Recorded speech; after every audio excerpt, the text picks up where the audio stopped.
Koikimedia, we're bringing the world closer to your doorstep.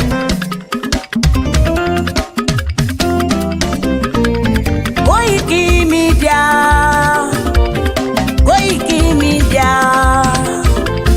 Koikimedia, we bringing the world closer to your doorstep. Koikimedia, Koikimedia, Koikimedia, we bringing the world closer to your doorstep. Àwa sálára àgbà yìí dá, àwa ló láṣà àti èdè. Gbígbédè lárugẹ nílẹ̀ Oòduà o, àwa gangan ni bàbá.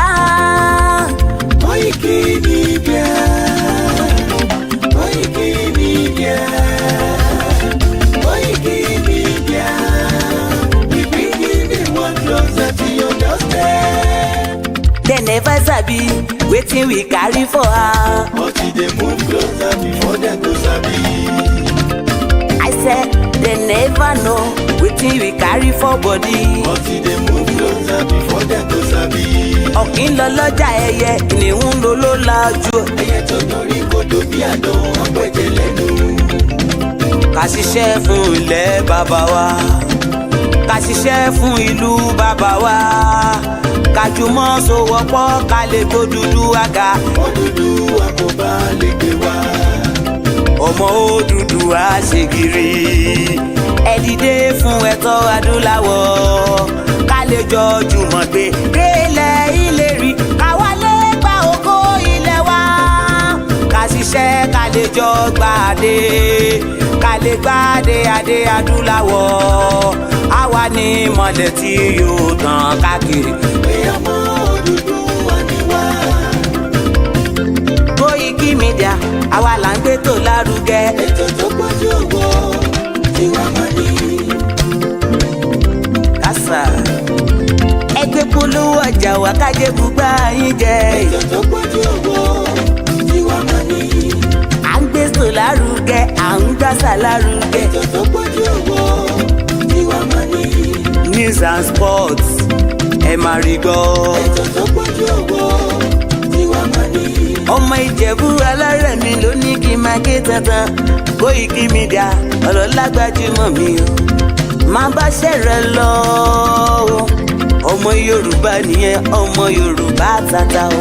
À ń gbádùn rẹ, ọmọ Ìjẹ̀bú alárẹ̀ mi, ṣẹ́yìn lọ máa fi dìbò tẹ̀ mọ́lẹ̀ o. Ẹ̀yin lọ́mọ onígbò máa ń dé mádémádé, ẹ̀yin lọ́mọ onígbò máa wọ̀ o. Igbó máa wọ̀ gájòjì ò gbọ́dọ̀ wọ̀, àjòjì tó bá wọ̀ bẹ́ẹ̀ á bẹ̀rẹ̀ ní ẹbọra.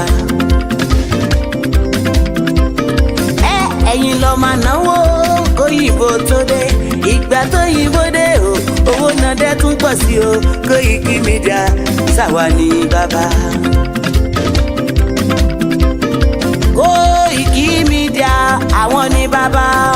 Koikimedia àwọn ní bàbá. Àdáńtọ́ àtúnpèrègèdè. Koikimedia àwọn ní bàbá. Àwa là ń gbé tó lárugẹ, jẹ́ ká jọ gbọ́ o. Koikimedia àwọn ní bàbá. Àtúnjà fẹ́tọ̀ ilẹ̀ wa, fẹ́tọ̀ ilẹ̀ Yorùbá. Koikimedia àwọn ní bàbá. Ọmọ Oòduà ni wá o, tọkàntọkàn. Koikimedia àwọn ní bàbá. Ikú tí ó ṣe bí lébi òsì, àdìmú bàbá iyọ̀. Koikimedia àwọn ní bàbá. We bring you work closer to your doorstep. Koikimedia àwọn ní bàbá. Afẹ́fẹ́ tó ń fẹ́ o, tó ń kan kí oko lára ni. Koikimedia àwọn ní bàbá. Àpèrègèdè Olódùmarè ló fún wa ṣe. Koikimedia àwọn ní bàbá. Gbogbo ayé ẹ gbọ́, àwa ní bàbá o. Koikimedia àwọn ní bàbá.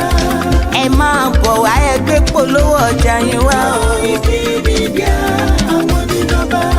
Odùduwà la gbé dání, òtítọ́ la gbé dání. Koikimedia àwọn ní bàbá. A kì í sọ̀dálẹ̀, a kì í sóní kẹta. Koikimedia àwọn ní bàbá. A dúró tán, a tún pèrègèdè.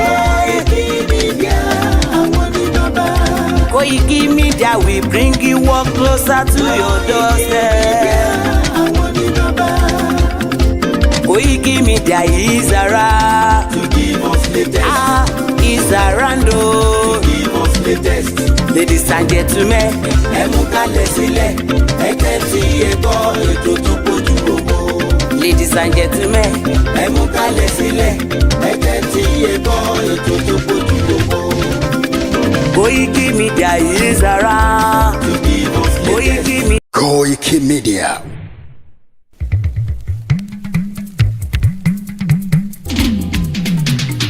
Ilé eléyìí o. Ẹja ọsàn.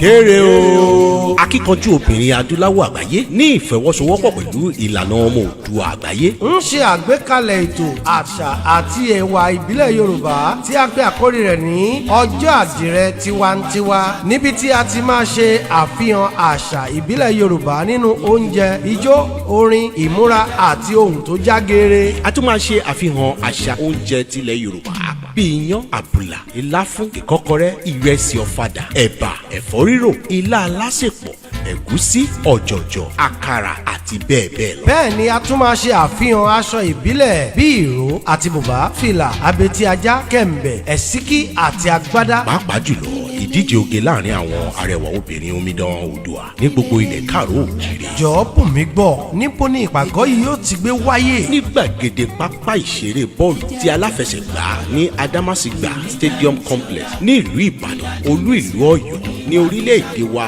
Nàìjíríà. ní ọjọ́ àbámẹ́ta ọjọ́ keje oṣù kẹwàá ọdún tá a wà nínú rẹ̀ yìí. tiwantiwa kò ní lè parun àṣà Yorùbá wo gbọ́dọ̀ pa. akíndélé lórí òdo ẹ̀jọ òdo ẹ̀ta àrún ẹ̀rin èjì èje ẹ̀fà òdo àti ẹ̀jọ àti Mr Suleiman Mojid Ọláwálé òdo ẹ̀jọ òdo àrún àrún ẹ̀jọ ẹ̀fà ẹ̀jọ èje èjì àti èje. bẹ́ẹ̀ náà a tún lè kàn sórí nọ́mbà màmá wa barista Fúnmi Ṣóyẹmí lórí ẹ̀ta àrún ẹ̀ta ẹ̀jọ èje ẹ̀fà ẹ̀ta èjì ẹ̀rin òdo ẹ̀jọ òdo. olùkéde ètò náà ni akíkanjú obìnrin adúláwọ̀ àgbáyé lábẹ́ àkóso bàbá wa Professor Banji Akintoye de Alana.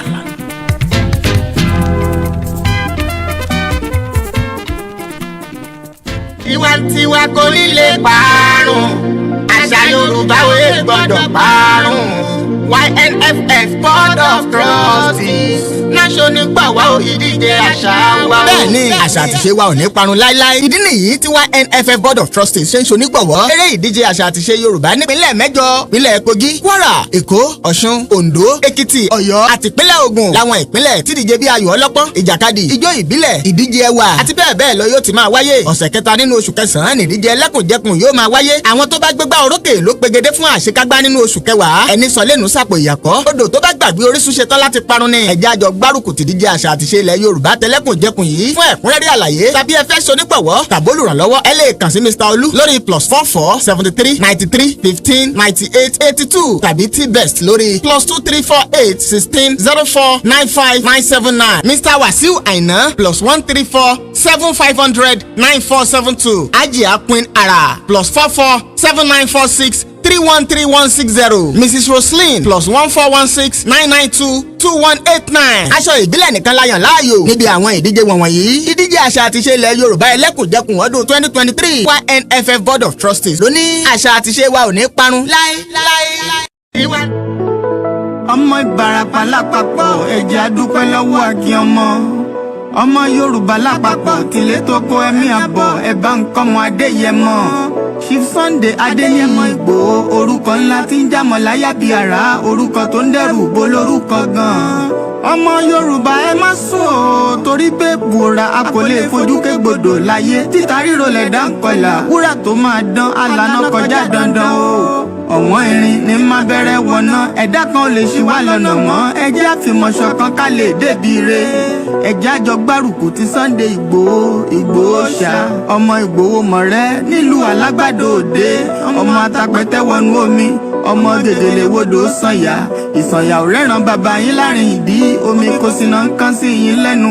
ọmọ òkúta mẹ́ta òkè gbòó ìkan ṣe yín ní dábọ̀dàbọ̀ ìkan ní mọ́ rọra ìkan tó kù nígbà tí wọ́n ò mọ̀ gbòó mọ̀ rẹ́ kí ló dé gbòó mọ̀ rẹ́ sí ọmọ òpópó sanran ìgbàgede gbòó sùn wọn láláìsí bẹ̀rẹ̀ wọ́n ní kó ní bẹ̀rẹ̀ ó máa kó bẹ̀rẹ̀ lọ ẹ̀sìn òní bímọ méjì ní gbòó mọ̀ rẹ́ bẹ́sìn bá bímọ méjì ní gbòó àfikàn pọ̀pọ̀ sí amúkan yòókù bọ̀ sànyà àtúmúyà rẹ̀ tí ò lọ́rọ̀ gbọ́ àfiṣẹ́rù wálé wàrà mòjé ọmọ onílé ọ̀la àwọn àjòjì tó ń ṣe ségesège tọ́láwọn ò ní bomi kó sí mu wọ́n láwọn ò ní bomi sànyà wẹ́sẹ̀ ìgbà tójú kò fi rí ńkọ́ gbogbo wọn náà sáré bomi kó sí mu wọ́n sì bomi sànyà wẹ́sẹ̀ ọmọ abẹ́rẹ́ mẹ́ta òde ayé ọ̀kan ṣẹ́ ọ̀kan tẹ̀ ọ̀kan tó kù ní gbogbo ayé ti ránṣọ kiri gbogbo ọmọ Yorùbá Sunday Igboho onírèlẹ̀ láéláé torí àbá lásán nìkan ń dá òkúta ò ṣe gbé fún wọn o ìmọ̀ràn lásán ni ti balùwẹ̀ kò pọ́sibú kó dòdò láyé ń bí ó kún díẹ̀ títọ́ domi láéláyé ìtọ́ mi lè domi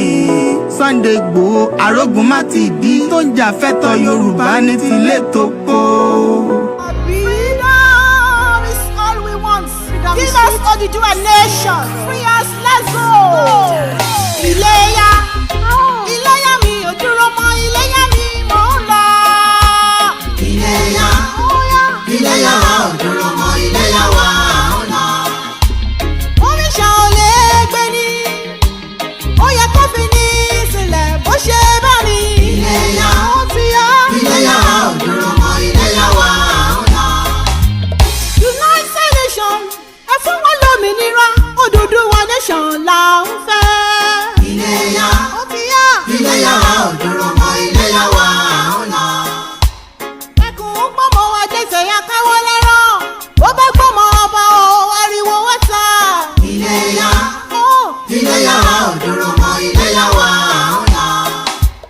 Gbogbo ẹ̀yin gómìnà South West pátá ẹ má hùwà níran o ẹ bá wa dá sí i. Iléyá Iléyá wa ò dúró mọ́ Iléyá wa ò lọ. Gbogbo ẹ̀yin ọba ilẹ̀ Yorùbá pátá ẹ má mà dá wa dán o ẹ bá wa dá sí i. Iléyá ó ti yá. Iléyá wa ò dúró mọ́ Iléyá wa ò lọ. Ààrẹ Ọ̀nà Kakanfò ilẹ̀ Yorùbá ẹ má hùwà níran o ẹ bá wa dá sí i. Iléyá ó ti yá. Iléyá wa ò dúró mọ́ Iléyá wa ò lọ. Chief Sunday Adéyẹmọ Ìgbòho Professor Banji o ẹ bá wa dá sí i. Iléyá ó ti yá. Iléyá wa ò dúró mọ́ Iléyá wa ò lọ. Gbogbo ẹ̀yin social cultural group pátá ẹ má jẹ́ ọ̀rẹ́ yín o ẹ jẹ́ àjọṣe o. Iléyá Iléyá wa ò dúró mọ́ Iléyá wa ò lọ. Gbogbo ẹ̀yin ọmọ Yorùbá nílé ní diaspora ẹ má jẹ́ ọ̀rẹ́ wa o ẹ jẹ́ àjọṣe o. Iléyá ó ti yá. Iléyá wa ò dúró mọ́ Iléyá wa ò lọ. Mùsùlùmí Kìrìsìtẹ́nì ẹlẹ́sìn àbáláyé ẹ má jẹ́ ọ̀rẹ́ wa o ẹ jẹ́ àjọṣe o. Iléyá Iléyá wa ò dúró mọ́ Iléyá wa ò lọ. Iléyá o Iléyá o Iléyá wa ò lọ. Iléyá Iléyá wa ò dúró mọ́ Iléyá wa ò lọ. Ilé ti yá Ilé ti yá Iléyá wa mò ń lọ nísọ̀ni o.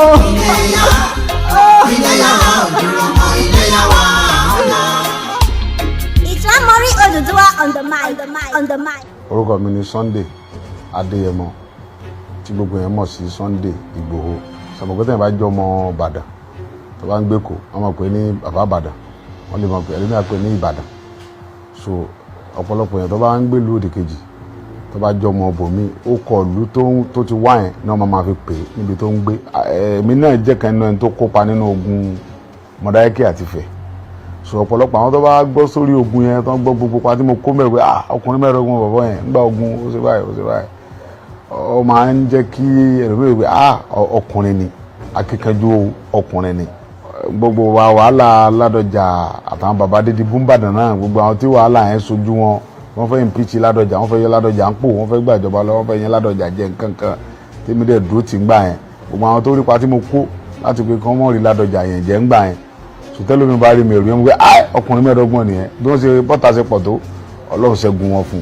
Èròǹgbà mi lórí ìgbésẹ̀ àwọn Fúlàní yẹn ni pé ẹnu Yorùbá gbọ́dọ̀ kò tí wọ́n bá mọ̀ pé wọ́n fẹ́ ká bá Fúlàní jà káwọn bàbá wa gbogbo àwọn ọba wa gbogbo àwọn bàbá wa wọ́n ṣáájú kàn pè wá sí mítì kan wọ́n dẹ̀ fún wa pé tó àwọn ọmọ yìí o kí ròyìn dé sì gbé kí gbogbo ayé rí pé tó àwọn ni wọ́n sọ pé tó ká kojú wọn gbogbo ibi tí yàrá ti fẹ́ jẹ Yorùbá ká fèsì ibẹ̀ Ọlọ́run mọ̀mọ̀ mú wa agbára mélòó wà làwọn Fúlàní wa ní wọn ò tó ń tán pera wọn wọn fọlọ́ búra fún yín wọn ò tó ń tán pera wọn Ọlọ́run bá Olódùmarè ń gbọ́ ṣùgbọ́n tá a bá ní nǹkan tí àwa náà ní lọ́dọ̀ àwọn bàtà jogún náà bàbá ká bẹ̀rẹ̀ sí lò ń sìn ká bọ́ta wọ́n sọ wá ló kọ́ míì táwọn bàbá bá mọ̀ pé yà ń jẹ àwọn Yorùbá kàn pe gbogbo wa sí mítìn kàn pe Ọọ̀ni kàn pa Aláàfin kàn pa àwọn bàbá Àwùjalẹ̀ gbogbo àwọn ọba yẹn tó bá jókòó kàn wá pè wá kàn invite gbogbo wa wá Ọlọ́run bá lágbára èmi ò tó nǹkan kan àwọn tó tún lágbára jù wá lọ pọ̀ tó pọ̀ jù bẹ́ẹ̀ lọ kàn pe gbogbo wọn jọ so tí èsì tó bá wá pè wọn jọ tó bá mọ̀ pé lè kan ru wa náà ipá náà sì lè ní pátá lè kọ́ pè wá káwájọ jókòó káwo bá ṣe fẹ́ ṣe tí ò ní sí nǹkan kan ẹ̀mí gbọ́n kankan mọ́ ẹlòmíì náà ń gbọ́ gbòó ni kò wúrí mi rí ẹlòmíì á ní ó lè kọ̀máǹdì mọ́ ó lójú àwọn tí mo ṣe lójú wọn rí ẹlòmíì á ló lè ṣe báyìí ẹlòmíì tí bá ṣe kan lójú ẹ̀ yóò sọ 10 ṣé nǹkan tí mo sọ yìí ẹlòmíì á sì ní ẹnu ni so àwọn tí wàá mọ́ sọ pé nu nìyẹn èmi mọ́ bẹ́ẹ̀ lọ́n kí nǹkan dẹ̀mí àti wọn pọ̀ wọ́n lè rí pé kì í sọ̀rọ̀ ẹ̀nà ṣùgbọ́n pé kẹ́nìkan wá lóhun dìde ṣe èmi ìwọ ni mi Sunday Igboho mo wá bọ́ ọ̀tá o àbá nígbà tí wọ́n bá fi dọ̀tún la Buhari ó pàṣẹ láti Àbújá sọ́jà tí ó ka mọ́ta nkìdé yóò ju tó gun Boko Haram tó ń jẹ́ ilẹ̀ Haúsá lọ wọn ò ríra wọn bẹ̀ yẹn tá a bá dẹ́rẹ̀ wò nísìn ẹ̀ rí i pé wọ́n yìí máa lọ́wọ́ gbogbo táwọn ń ṣe ilẹ̀ Haúsá tó ń mú jẹ yẹn tá a bá dẹ́rẹ̀ wò nísìn wọ́n yìí máa lọ́wọ́ torí pé àwọn Yorùbá kan náà ni ó lọ bá wọn lọ́hùn tí wọ́n sọ pé àwọn ọmọ bí wọ́n ṣe wọ́n ṣe nu pa ẹ̀ làwọn ọmọ ayákìlá làwọn ọmọ bẹ́ẹ̀ wọ́n yẹn ta la parí ta ìyá yóò la parí ìbíjà yẹn làlá fẹ́ gbé ó tó fi gbà sùúrù nìyẹn ó gbọgbọ́n kì í ṣe nǹkan tí yẹn kàn kágbára ọrùn tó kó funpa tó kó lóńdè tó gbé bọ̀kọ́rùn tó lọ́fẹ́ lọ pàdé Fúlàní o bí bẹ́ẹ̀ kọ́ wọ́n sọ di nǹkan mímọ́ yẹn lọ àfi kéèyàn jókòó kó lọ́wọ́ àwọn bàbá yẹn táwọn bàbá yẹn ó ṣèwé kán sáyìn fún wa pé àwa la ṣèwé fún yín pé ìyà gbọ́dọ̀ jẹ Yorùbá gbogbo bíkíbi tí ilẹ̀ Yorùbá dé ẹ lọ ṣàbò lórí ẹ̀pà àwọn ọmọ tẹ bá mọ̀ ń bẹ kẹ́ ṣàbò àwọn ọmọ ń bẹ ńlẹ̀ bàbá mi àwọn ọmọ Yorùbá ń bẹ ńlẹ̀ tí wọn ò ní sá rárá àwọn ọmọ tẹ́wọ̀n òtán jókòó àwọn ọmọ tẹ́wọ̀n òtán jókòó wọ̀nyí wọ́n yìí sọ wọn ẹsẹ̀ ẹran rírọ̀ but ọgbọgbọ́n àlèkè pé ẹ mọ lọ sí Ìkirè bí tí wọ́n ti ń kidnap Yorùbá ẹ mọ lọ Òṣogbo ẹ mọ lọ lọ́rin ẹ mọ lọ sí yóò di nǹkan mímọ́ wa lọ́wọ́ tó bá ti dá àwọn lójú pé àwọn làwọn bí wa àwọn sì làwọn bàbá àwọn ni bàbá wa lẹ̀ Yorùbá ń bí wọ́n sì ṣe bàbá burúkú wọ́n dẹ̀ sọ̀dàlẹ̀ bàbá tí fìyà jọmọ káwọn náà bá gbádá rẹ̀ kàn ó tì wá síwájú bàbá lọ bàbá nílọ káwọn bá gbádá rẹ̀ kàn ó ní ká nìṣó níbẹ̀ bàbá lọ bàbá nílọ bá wọn gángan ò ṣe bẹ́ẹ̀ torí ohun táwọn bàbá àkànnà ń bẹ tó ń gbà ń bẹ àwọn oníṣẹ́ jù báyìí lọ bọ̀ táwọn bá jẹ́ bàbá dáadáa tí wọ́n dẹ̀ fẹ́ fi àtúbọ̀tán rélẹ̀ fáwọn ọmọ wọn kò yẹ kí wọ́n gbàbọ̀dẹ̀ fún Yorùbá kò yẹ kí wọ́n pè wá ká bọ́ ta ni káwọn dẹ̀ dúró tì wá pé ó yẹ nìṣó níbẹ̀.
Impediment to Yoruba development. Is the impediment to Oodua development. Without Nigeria, we won't be where we are. 1962, we were far ahead of South Korea and North Korea. We were far ahead of China even. We had television before France.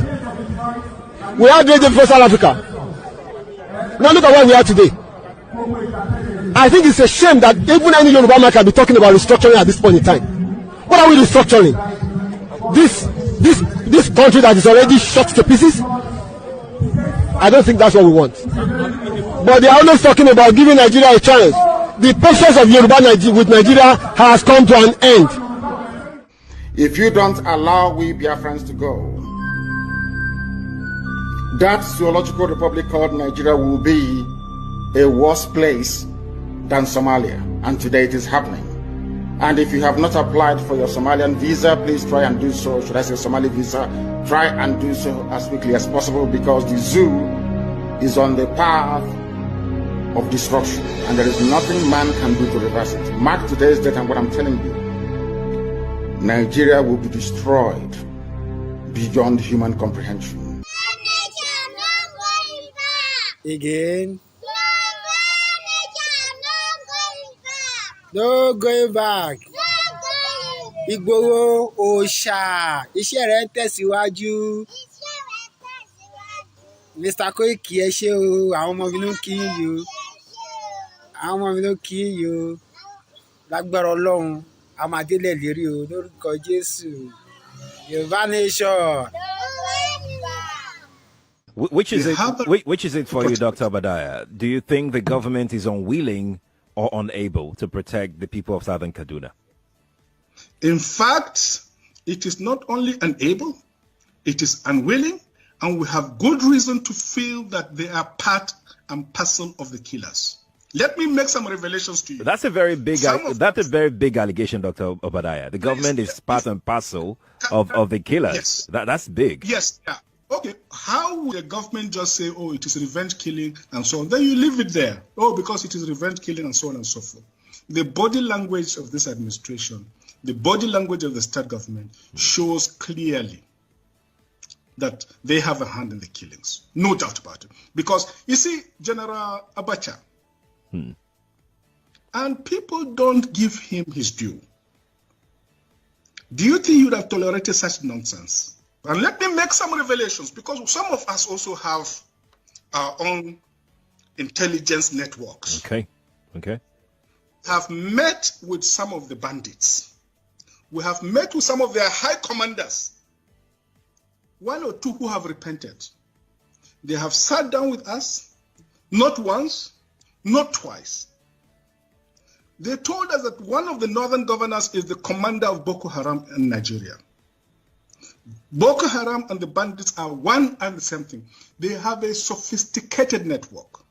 During this lockdown, their planes were moving up and down as though there was no lockdown. Moving ammunitions, moving logistics, moving money, and distributing them in different parts of the country. They are already in the south, in the rainforest of the south. They are everywhere. They told us that when they finish these rural killings, they will move to phase 2. The phase 2 is they will go into the urban cities, going from house to house, killing prominent people. I can tell you, this is the game plan. By 2022, they want to start a civil war in Nigeria. The weight of Nigeria is not the weight that any normal, ordinary human being can carry, except with the help of Almighty Allah. It is evident, therefore, that the Almighty Allah is with our president. He is carrying the weight for him. The weight of Nigeria is not the weight that any normal, ordinary human being can carry, except with the help of Almighty Allah. It is evident, therefore, that the Almighty Allah is with our president. Every one of us must rise up. The armed forces are not neutral. They collude.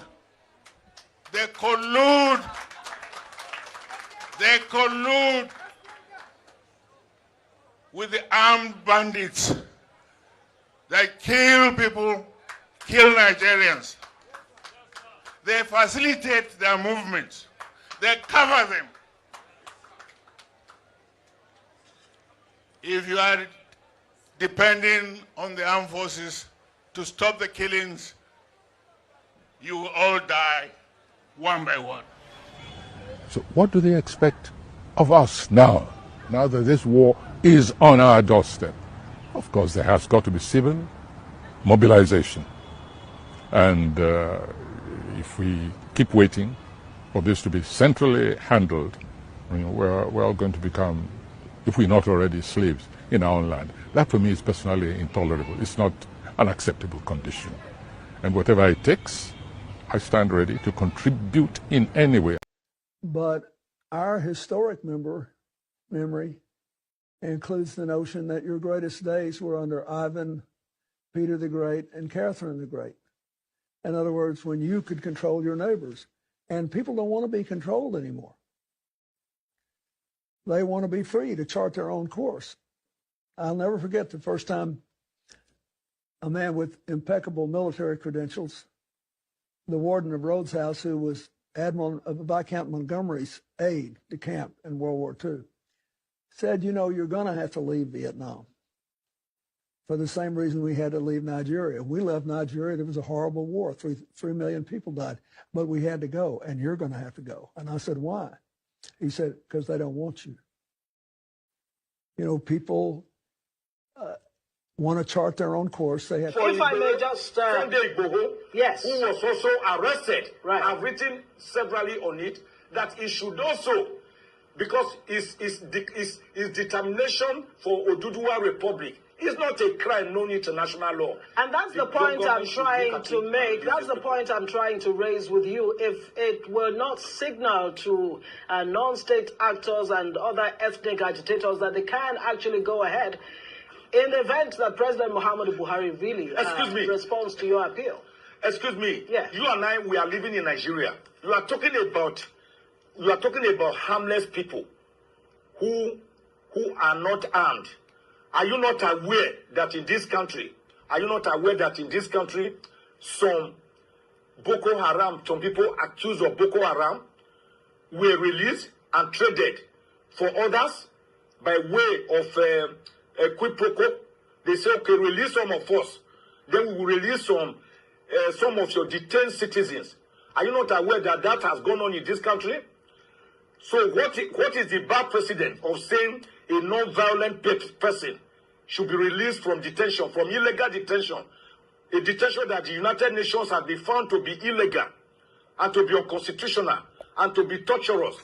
I do not see anything that is setting any bad precedent there in a situation where, as a matter of fact, some Boko Haram and armed bandits are being released in exchange for some of their members, where kidnappers are demanding from parents of children they have kidnapped to buy tarodo, tatache, tomatoes, vegetable oil, palm oil, uba, to buy salt, to buy rice, for them, beans, yams, for them to feed their children so as to keep them alive, to enable the parents pay ransom for them. What is the long precedent here that we are just saying, find a political solution by going through the tenets and the provisions of the law? I do not personally see anything wrong with that at all, and there's none that I know of. And I cannot see it leading to any floodgate or any resurgence by other people coming to say, criminals coming to say, oh, you must also give me reprieve. It does not happen that way. How many Nnamdi Kanus do you have in Nigeria? And how many Sunday IGBOHOs do you have in Nigeria? These are people who have carried the specter of their people on their heads, and they have become a metaphor for their self-determination struggle. Other countries were refused at first, but we have to remember, and this is a really important point, that self-determination is an inalienable international right and a law as well. And other countries will recognise Scotland's democratic choice expressed at the ballot box. They will recognise that because that is the route that many other countries have taken in order to become independent. And just to make that point, that international law is very pragmatic on that point, so we should have confidence in that.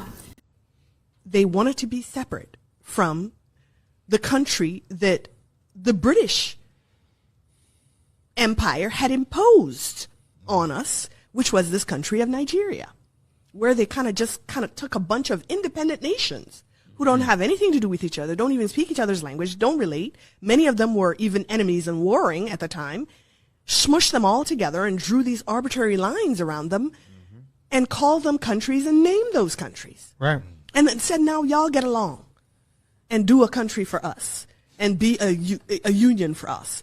And then go through, contentious, bloody independence processes that never really yield any real independence. You're still part of a commonwealth afterwards. True.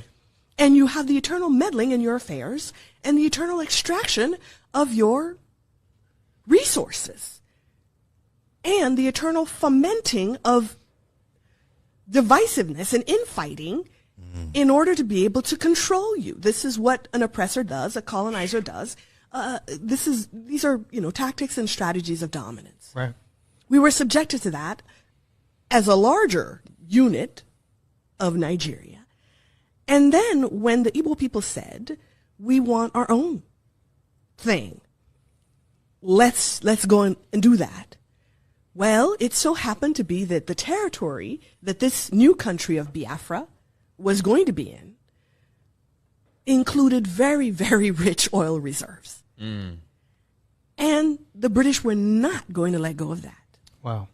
And the people that they had put in power, their puppet Nigerian governments weren't going to do that either because they needed it for the Nigerian project. Right. And Britain needed it for its own interests and uses. So Great Britain got directly involved in this civil war and in the war for independence and decided that they would do everything to make sure that Biafra did not go. Wow. And this everything meant directly funding genocide of the people of Biafra. Thinking about how we've been having this conversation about the unity of Nigeria. And I reflect back at some of the prominent statements made by some of our founding leaders. And I feel that probably this will help us to have a conversation on the Nigerian unity. I just brought four, not to bore you. First, and I quote, not my statement, Nigeria is not a nation. It's a mere geographical expression. There are no Nigerians in the same sense as there are English, Welsh, or French. The word Nigerian is merely a distinctive appellation to distinguish those who live within the boundaries of Nigeria from those who do not. This is accredited to Chief Obafemi Awolowo, the former Prime Minister of the Western region. The second one, and I quote, it is true that we politicians always delight in talking loosely about the unity of Nigeria. 60 years ago, there was no country called Nigeria. What is now Nigeria consisted of several large and small communities, all of which were different in their outlooks and beliefs. The advent of the British and that of Western education has not materially altered the situation, and the many and varied communities have not knit themselves into a composite unit. This is accredited to Sir Amadu Bello, former Premier of Northern Region. The third, and I quote, since 1914, the British government has been trying to make Nigeria into one country. But the Nigerian people themselves are historically different in their backgrounds, in their religious beliefs and customs, and do not show themselves any sign of willingness to unite. The Nigerian unity is only a British intention for the country. Now, you see, you, Obina, you have everything going for you. And I don't want you to feel discouraged.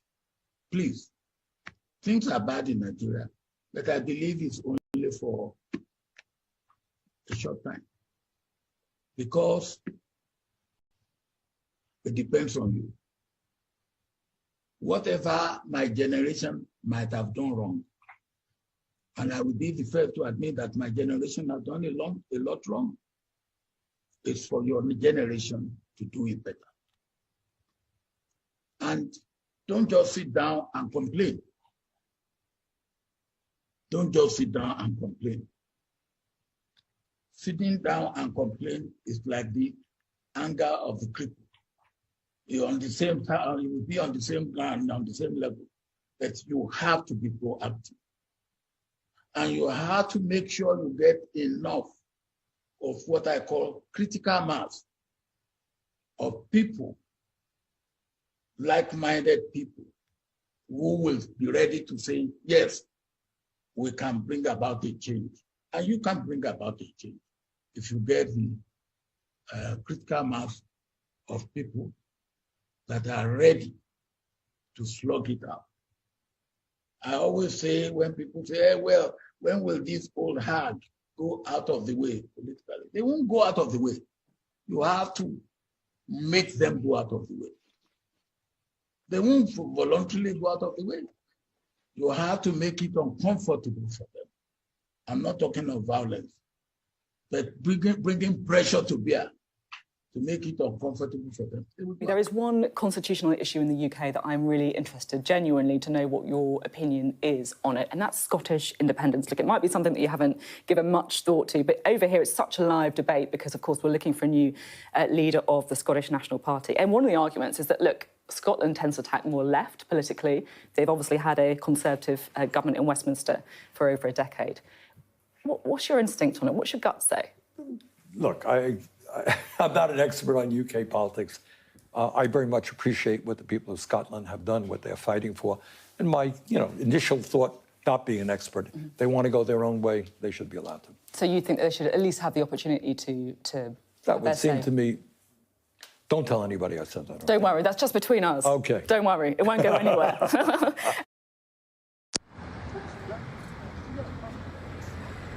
Ọlọ́run dá ọ̀run òun ayé, ó fi ìpìlẹ̀ rẹ̀ lélẹ̀ pẹ̀lú ọgbọ́n ńlá àti òye ńlá àti ìmọ̀ ńlá.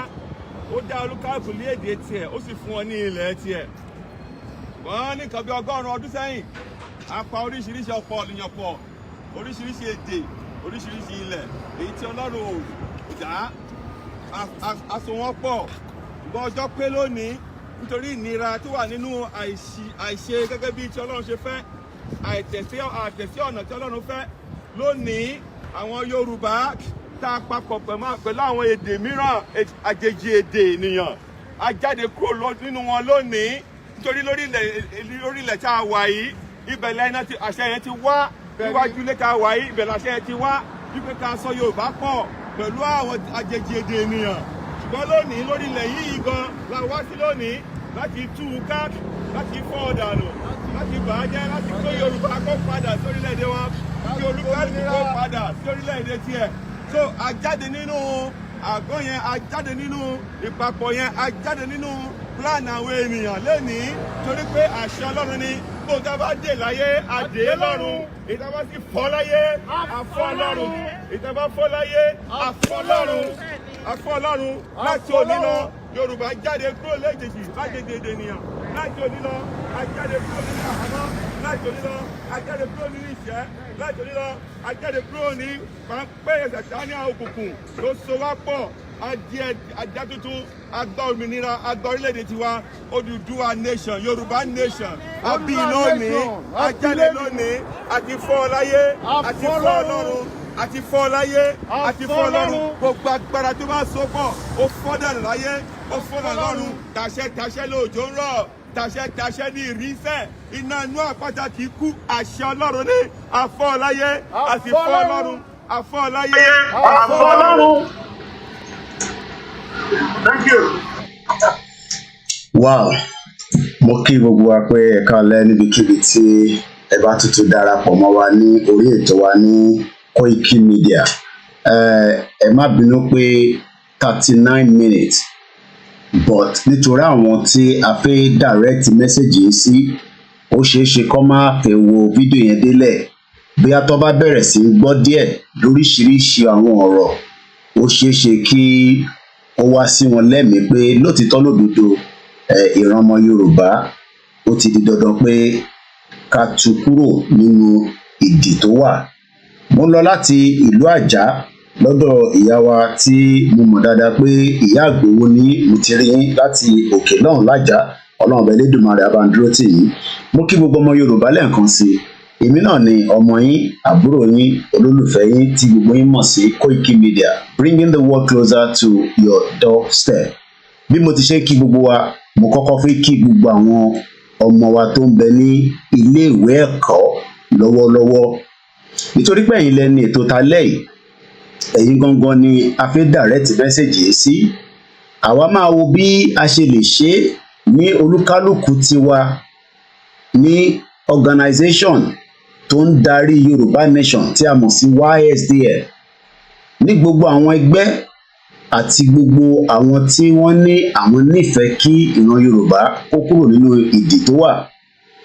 Ìbéèrè tí mo wá ń bi gbogbo wa ni pé báwo ló ṣe máa make it possible tí ìran Yorùbá máa fi gbọ́ ní gbogbo iléèwé ẹ̀kọ́ wa pé gbogbo Nàìjíríà tẹ̀ ń sáré tẹ̀ ń ṣe làlákòókò lé lórí kò níbì kankan tó ń gbé yín lọ, kò lọ sí ibì kankan ju pé ó ti wà stagnant. Ìdí tí mo ṣe play ọ̀pọ̀lọpọ̀ àwọn tí àwa ti gbọ́ tẹ́lẹ̀ rí. A fẹ́ kúrò nínú Nàìjíríà, ó ti di dandan pé ìdí tá a ṣe fẹ́ kúrò tó máa yá àwọn èèyàn wa, ó ti di pé lásìkò yìí kò ń ṣe àsìkò eré, kò ń ṣe àsìkò tá a máa fà sẹ́yìn, nítorí pé ìfàsẹ́yìn wa ó máa léwu. Àsìkò táwa yìí gángan ló jẹ́ kí tempo pé a fẹ́ kúrò nínú Nàìjíríà ló jẹ́ kó lọ by 200%. Ẹ gbọ́ mi dáadáa. Àsìkò yìí òun gan ló yẹ ká increase tempo yẹn, kò ń ṣe àsìkò tí ó yẹ ká máa fà bí ìgbín. Bí mo ti ṣe ń kí bàbá wa ìyẹn alànà, the oracle of our time, ìyẹn bàbá wa Professor Banji Akíntóyè, mo kí gbogbo àwọn ẹ̀ka oríṣiríṣi ilẹ̀ Yorùbá tó ń ṣiṣẹ́ pé kí a lè kúrò nínú Nàìjíríà pẹ̀lú ọgbọ́n àtòye tẹ́lẹ̀dùmarè fún wa. Èmi máa sọ láì fi ọ̀rọ̀ sábẹ́ àwọn tá bá fà á títí nítorí pé àìtí fà á dáadáa, àdẹ̀lè tí ìfà nǹkan ká wá máa béèrè fún nǹkan míì, ìtagbédání máa dìjà, ó sì máa dìjà gbẹ̀yìn ni. Bẹ́ẹ̀ fẹ́ bẹ́ẹ̀ kọ̀, ó tẹ́ yín lọ́rùn kò tẹ́ yín lọ́rùn pé a máa kúrò nínú Nàìjíríà, a máa fa sùúrùtù gidi. Ìjọba kan ló wà níbẹ̀ tó jọmọ wa ni, ìyẹn ò ní kankan ṣe pẹ̀lú ẹ̀. Tí a bá jẹ́ kí ọ̀rọ̀ Yorùbá nation kó wọnú gbogbo iléèwé ẹ̀kọ́ pátá, kí wọ́n lè wà wé ẹ̀, kí wọ́n lè mọ̀ bóyá lásìkò tíjọba tó ń bẹ lórí ẹ̀ nísìn la máa bá àwọn olóṣèlú sọ fún wọn pé àsìkò tó tọmọ Yorùbá fi bọ́. In tó bá ti mú ìjọba yìí parí ìjọba ẹ̀ tí a dẹ̀ ṣe gbogbo tó yẹ ká ṣe láti fi sọ fún àwọn èèyàn wa sílẹ̀, gbogbo ọmọ Yorùbá pátápátá ẹ lọ máa múra lẹ̀ fógun. Bẹ́ẹ̀ ni mo sọ, èmi lèmi sọ̀rọ̀ tèmi gẹ́gẹ́ bí òye tẹ́lẹ̀dùmarè fún mi, ká lọ máa múra lẹ̀ fógun, ogun ló máa parí ẹ̀. Èyí tó bá ti wá mú wa pé àfi jẹ́ kó di ogun, a lè create tempo pressure yẹn nínú ìjọba tó ń bẹ nísìn, kò ní kankan ṣe pẹ̀lú pé èèyàn wa ló ń bẹ níbẹ̀. Tá bá ti lose chance yẹn, ìjọba málà tó bá gba ìjọba lẹ́yìn ìjọba yìí, ọdún 4 ni, ọdún 8 ni, tá bá jáde síta pẹ́rẹ́ pé a fi ṣe nǹkan kan, wá pa ṣé gèsè wa lára, ó dẹ̀ ti di dandan pé a máa retaliate, á dẹ̀ dogun, ìjà dẹ̀ máa dé nìyẹn. So ó wá kù sí gbogbo wa lọ́wọ́, bóyá a fẹ́ sú ṣòkòtò wa, a fẹ́ pùsì sleeveless wa, ẹni tó bá wọ agbádá, ẹ bọ́ agbádá yẹn sílẹ̀, ẹ wọnú gbogbo campuses lọ. Iṣẹ́ tèmi kọ́ leléyìí, that is not my job. Iṣẹ́ tèmi ni pé kí n jókòó síbí, kí n ṣàlàyé fún wa lóríṣiríṣi ọ̀nà tí kò fi ní dogun lẹ́yìn ọdún 4 sí ọdún 8. Lẹ́yìn bẹ́ẹ̀ kólúkálukú máa lọ múra sílẹ̀ gbogbo tó bá gbà ẹni bá fẹ́ sá kúrò nílé ní Nàìjíríà kó tètè ya sá kúrò torí tí Tinubu bá máa ṣe tán tí a bá ṣe gbogbo tí mò ń sọ yìí ká create tempo yẹn ní pressure nínú Nàìjíríà láti jẹ́ kán mọ̀ pé lótìtọ́ lódodo a fẹ́ Yorùbá nation ẹ lọ máa múra lẹ̀ fọ́gbó ẹ lọ máa múra lẹ̀ fún ogun kò sẹ́ni tó ń pètò egun sílẹ̀ lóòótọ́ ibi tó bá ti di pé wọ́n bá pààyàn lẹ́yìn ọdún mẹ́jọ there is probability pé àwọn èèyàn máa retaliate and this might go into a different level. There will be anarchy in all the Yoruba states.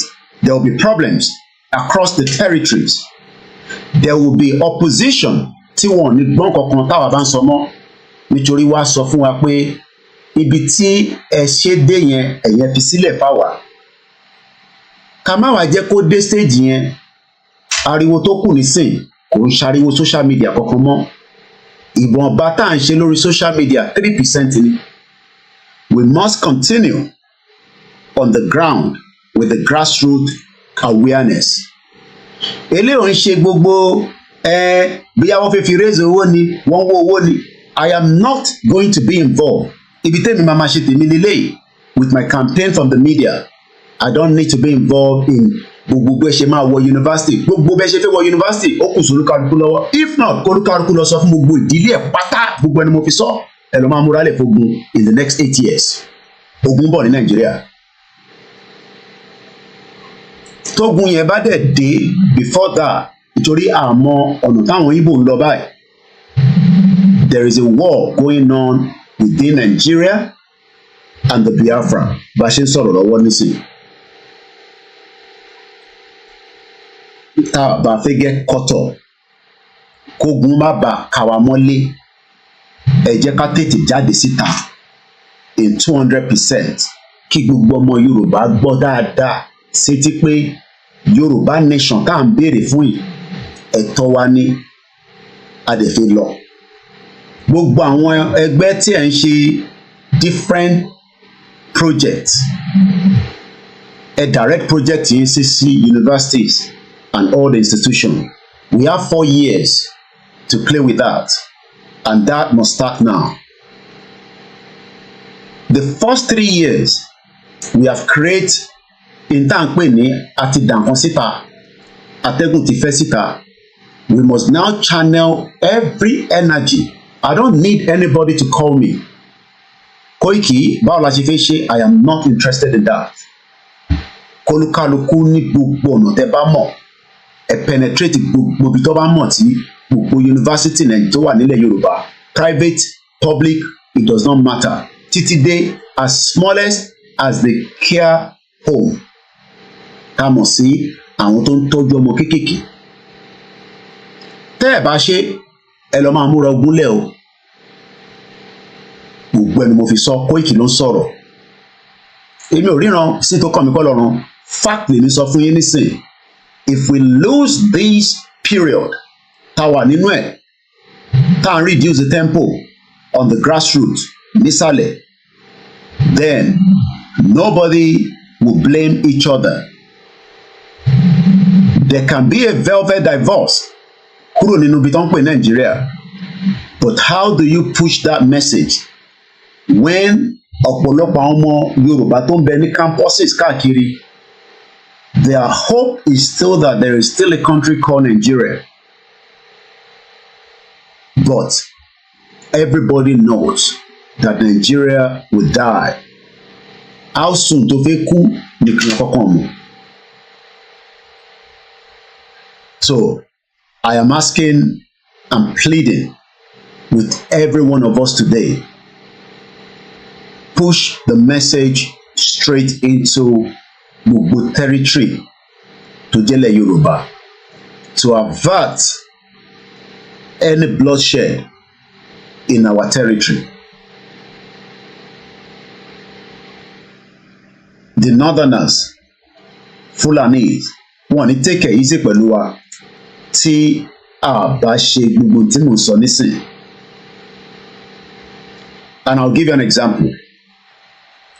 whatever was the reason tó fi lọ fẹ́ pa Ìgbòho sínú ilé díẹ̀ la kọ̀ rọra rí yẹn ó fi hàn pé kékeré ni ọba tá rí yẹn.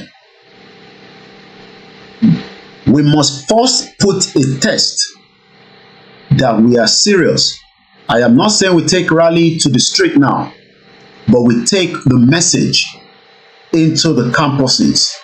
How you're going to do that, I don't know. Gbogbo à ń jáde and create awareness. Millions of our people on the ground today wọ́n ní owó internet data kankan tó fi rà mọ́ nísìn. They are there to survive with the little tó ní. Àwa la máa wá lọ deliver message yẹn junction to junction, street to street, with a very constructive way. The message will be in Yoruba. I need the English ọ̀kan èdè English kankan. 3 sentences lẹ fẹ́ send ni. It can be done with different groups of people. How we are going to do that, I don't know. We can hire an helicopter and throw down leaflets. Tó bá yẹ pé campus kan ni helicopter yẹn kàn ṣílẹ̀kùn ẹ ṣáà dá síbẹ̀. At least the percentage of people that will pick it will be there. Ẹ máa send the circular síta ni. I don't know what is going to happen. We've not tested enough of the campuses. Some of them, wọ́n wà pẹ̀lú wa. Majority of them are working in the hope that one day there will be a good leadership that will pilot the Nigeria of their dream. That is not going to happen anytime soon.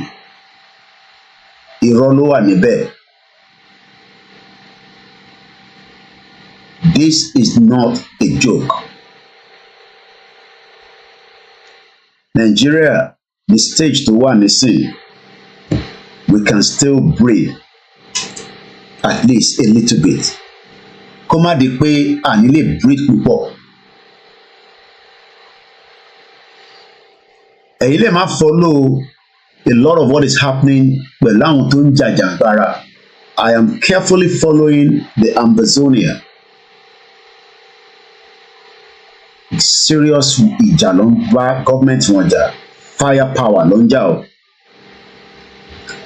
Àwa náà fẹ́ that. This is the time we must send strong message. I don't care, I'm not talking about the government now, but strong message sí àwọn èèyàn wa nílé within all the campuses. There is a way everybody would have to target them.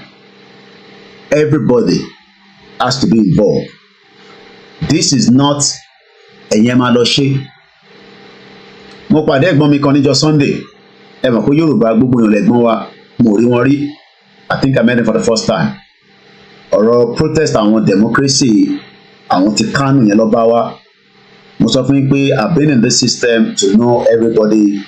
Àwọn bọ̀bọ̀ tí ẹ mọ Kánò yẹn, ẹ rí pé mo bá wọn ṣe fídíò. I know every one of them. But ṣe rí mi wọn Mr. Koiki, ìwọ náà cover wa now. Ìbẹ́ yìí náà wá ṣe kankan ni ìbò péré ní media, but no problem. But kí ni mo fẹ́ fà mí bẹ́ẹ̀ ni pé ẹ̀gbọ́n ẹ̀ ní ẹ̀ àbá ṣe báyìí ká ṣe báyìí. Mo ní gbogbo ẹ̀yin tẹ́ máa ń sọ̀rọ̀ bẹ́ẹ̀ pé ká ṣe báyìí. Ẹ̀yin kọ́ kí ni responsibility ti yín? Everybody wants to sit back and expect somebody tó gún bá dé kò mọ family ilé kankan. We do not pray for war on our territory, but we must prepare for. Cherry ọ̀rọ̀ ogun ṣe ń tí ẹ máa fi sọ pé à ń dẹ́rù bara wa. Ogun gidi ló ń jà lọ́wọ́lọ́wọ́ ní Russia àti Ukraine, kò ń ṣogun kékeré. It's a serious fight. But àwọn ọmọ Russia, bóyá gọ́ọ̀mẹ̀ntì wọn parọ́ fún wọn láti lọ bá wọn sọ pé ìdí tá ṣe ń jà, number one nìyẹn láàrin wọn. The same thing pẹ̀lú àwọn ọmọ Ukraine, whether their government is telling them the reason why they must defend. Àwọn ò tí ní government, ní government of Yoruba nation, but we must increase the structure of the government. And what do I mean by that? Many Yoruba people are asking the question, Tebani the government, Mugboti Babawa kan during the Ilano Canada meeting, why don't we have a shadow government where we know that Arakunrin don't operate as the minister and they will start drafting and putting things in place? For me, we are sleeping and we are waiting for that time bomb to explode.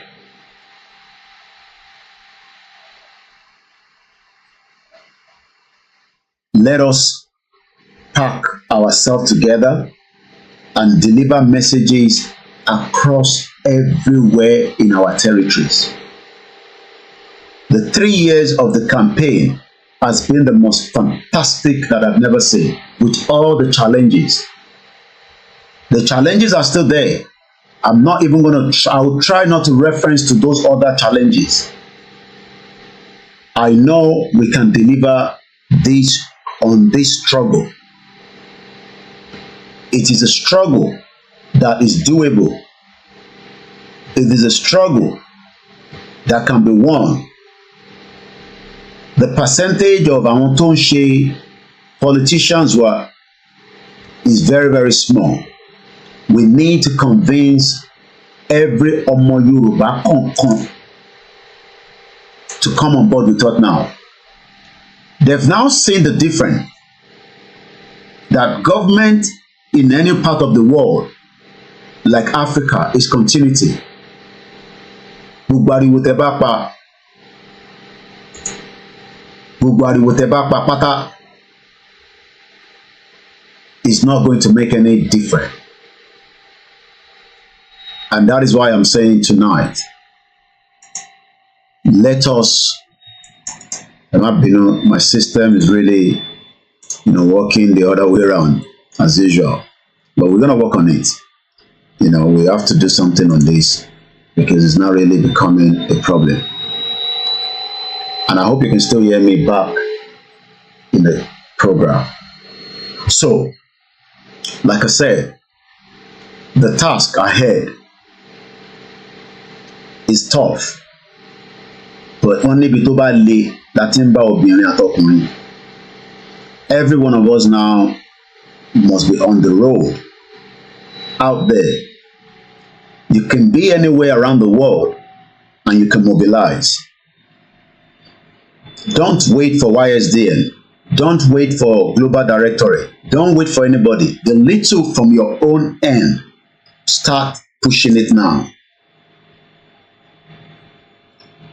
There is not going to be any joy or hope nínú ìjọba tó ń ṣe lọ́wọ́lọ́wọ́ ẹ̀. It is going to be the same shenanigans for the next 4 years. Ìlú yẹn is in a big crisis. We must prepare the minds of our people.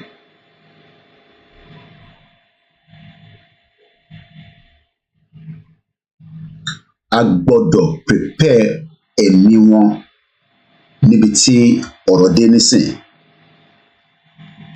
Don't joke with this message. Ìní the 3rd, 10th, 2023. I know that if we do the needful, people will reference back to today's date. If we do not do the needful, in years to come, ẹ tún lọ gbé fídíò ìjáde padà pé mi ni mo sọ bẹ́ẹ̀.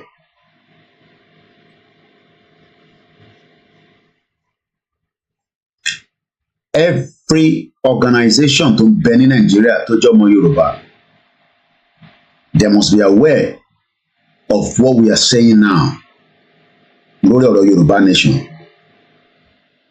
Mo kí bàbá wa Ọ̀jájá the second. Mo rí communique tí ó jáde láti Palace, direct to all Nigerians.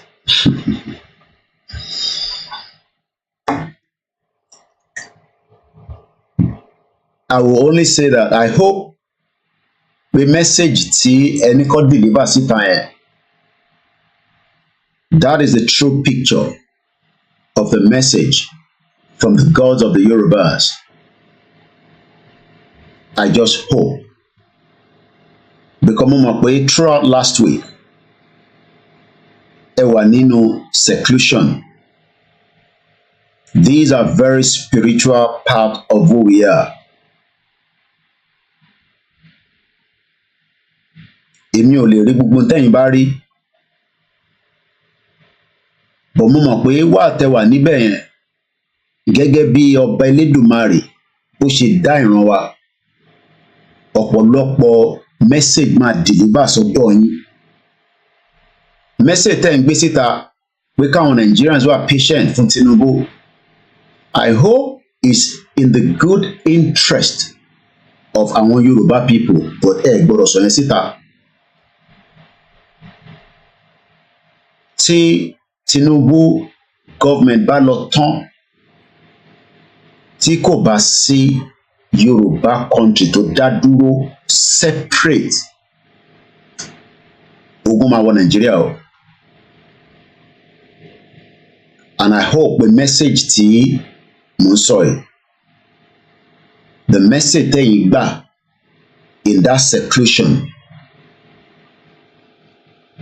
is just to give us hope when the country will break. But we don't expect pé kẹ́yin fi gbogbo ẹnu sọ̀rọ̀ gẹ́gẹ́ bí ọba ilẹ̀ Yorùbá tó jẹ́ ọba tó ń ṣọba ilẹ̀ Yorùbá nìkan tó ní influence ní gbogbo àgbáyé níbi tí ilẹ̀ ṣúdálẹ̀. Mo mọ̀ pé ẹ̀yin máa fi ọ̀rọ̀ sábẹ́ àwọn, but like I said again, the message pé kí a ṣe sùúrù fún ìjọba ẹ̀, I hope it's not ìtànjẹ. I hope it's a coded message. Tèmi kàn try láti decode. Sí láyé the era of Ọbásọ̀rọ̀, a lè decode it. I have read that message. I saw a bit of your movement. Nígbà tí ẹ dé adé orí yẹn, you were being guided by two spiritual individuals. But I am hoping as a king of Yoruba land tó ní access láti bá Tinubu sọ̀rọ̀. Tinubu is the last straw. If we miss this opportunity, kólúkálukú wa nílẹ̀ Yorùbá ká lọ máa gbáradì fógun in 8 years or 4 years, whatever he's going to do. I don't say anything.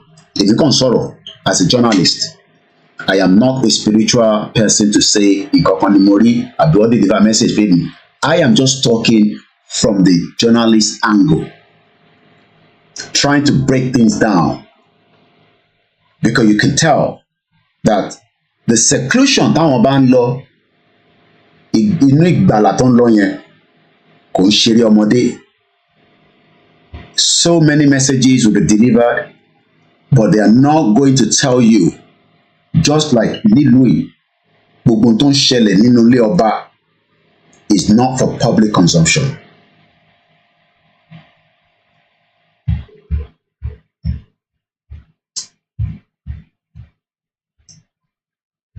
If we miss this opportunity,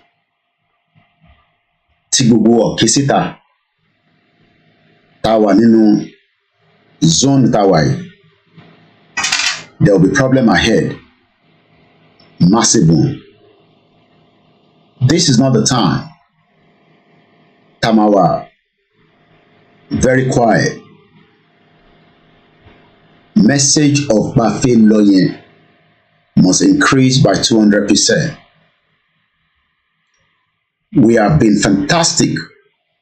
We have proven to many on the spiritual side, on the physical being.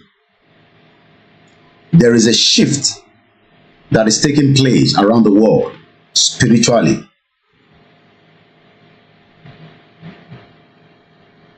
And we must keep that momentum as it is.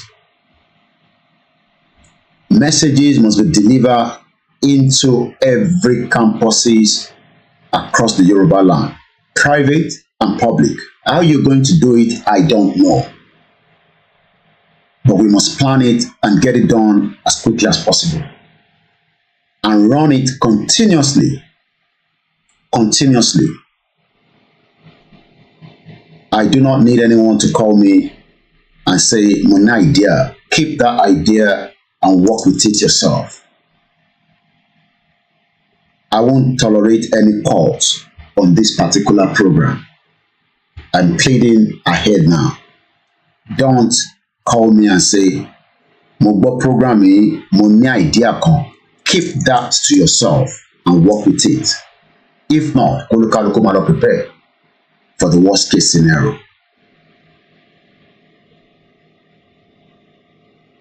It is as simple as that. Kò ń ṣe Nàìjíríà ló máa kọ́kọ́ wọ́ sínú ogun. Kò dẹ̀ ṣe Nàìjíríà ló máa jẹ́ the last country tó máa pín.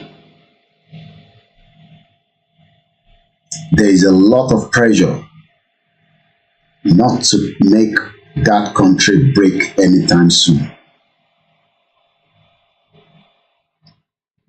But àwọn ọmọ Igbo might break up. Oh my daddy. I know that. The Igbos don't put the Biafra. They will fight their way out. It is already in the process.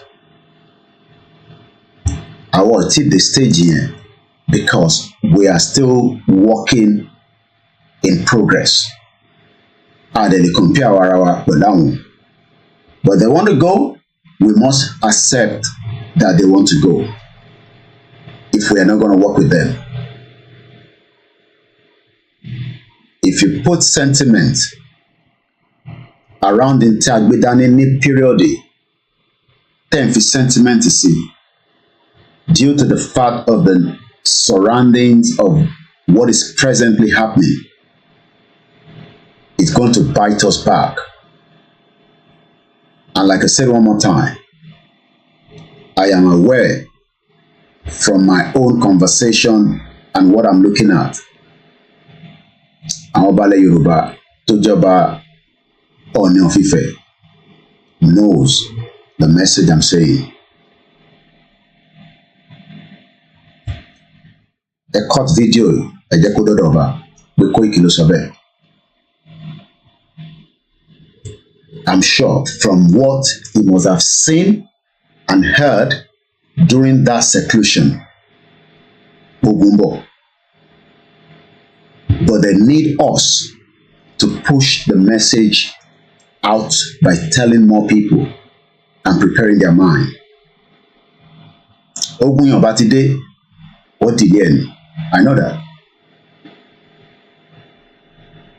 I said 3 years ago, the same thing I am still saying.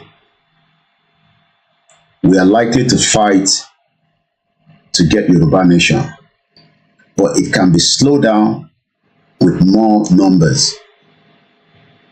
Gbogbo àwọn tó ń sọ̀rọ̀, gbogbo program oríṣiríṣi ni máa ń gbọ́. Whether within the Yoruba one, the Biafra one, the Ambazonia, the Catalonia, and so many other countries. The Somalian, there's so many, self-determination fight that is going on.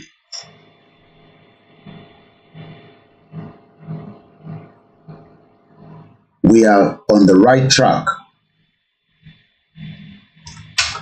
And we're done. They must be preparing their mind. Gbogbo ọ̀rọ̀ infrastructure. I feel build the infrastructure around the Yoruba when we are still in Nigeria is a big danger. What everybody should be focusing on now is the exit plan of Nigeria. Gbogbo one build the kankan, one build the kinikan in Lagos, one build the kinikan in Nigeria. You are all still in a danger.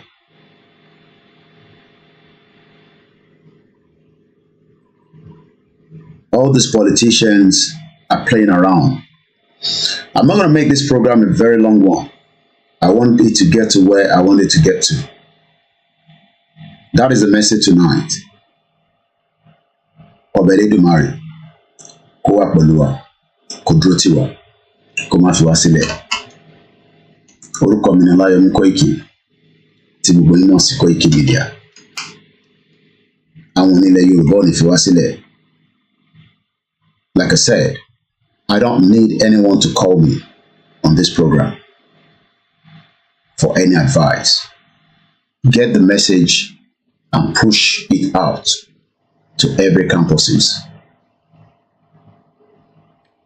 If we fail as it is right now, we are playing too much, as I say it. We're on the right track, but we are playing with fire.